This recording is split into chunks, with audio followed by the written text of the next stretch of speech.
Hi, I'm Natalie Portman. I'm here in Cincinnati, Ohio, visiting my grandma and also to rally for Obama. I, like so many of you, have been so inspired by our candidate, Barack Obama, to make a real change for our environment and our education and our future. If you feel as strongly as I do, it's time to have the talk with our parents and our grandparents. You can go to my.barackobama.com/thetalk for more information about talking to your parents. Thanks.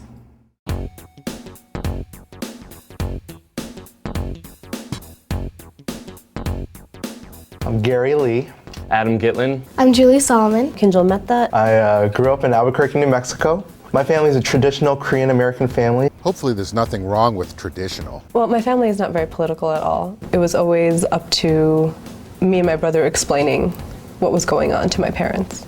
The voice of experience. So I have an aunt and an uncle who aren't Obama voters or supporters. Supporters sounds better. And when we all go out to dinner as my cousins and my aunts and uncles and my parents and my sister, Leave anybody out? politics always comes up because, grown-ups. How does she cope? After 2004, I was furious. In 2004, he was probably 8. And my parents didn't want to do anything. Suggestions? It was a little bit awkward. You're telling your parents who have raised you, who have given you these talks, they need to do something different. Like rethink having that next child? Lots of my friends' parents probably aren't going to vote because they're all really busy. Working so you can eat and have your own room and have cell phones with unlimited texts, braces, and a laptop for homework, with high-speed broadband and a flat screen with your own DVR and money to buy clothes every weekend. Your parents really suck. So my friends and I all work really hard to get them to vote and register. Really hard. So my cousins and I have to talk to them about why we as the future generations really need Obama as the president. Really need. We start out easily Gee, thanks. and just start saying, so, to watch the debate, and then we'll say, well, we really think that what Obama or Biden said about energy is really important because we need to start fixing that now before it will be too late.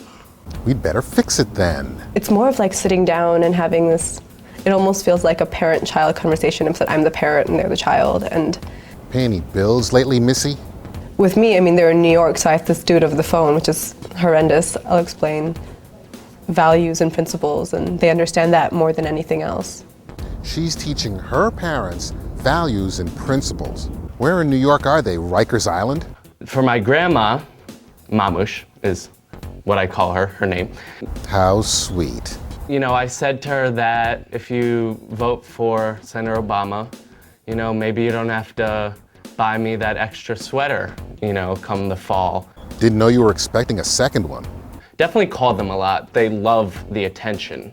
Yeah, I love those calls when you're begging for money. Also, when all of the grandchildren come together and talk about it, then it's like all defenses go down.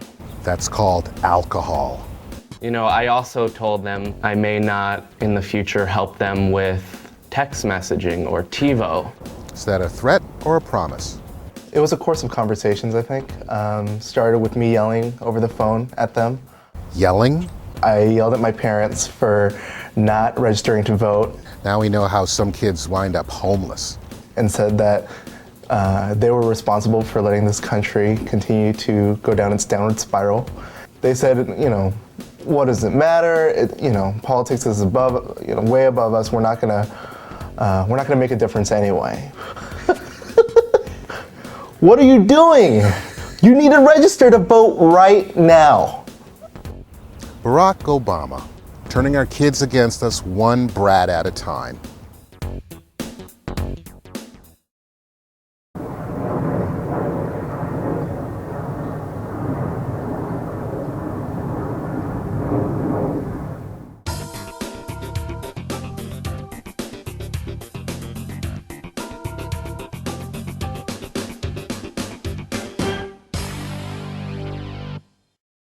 Okay,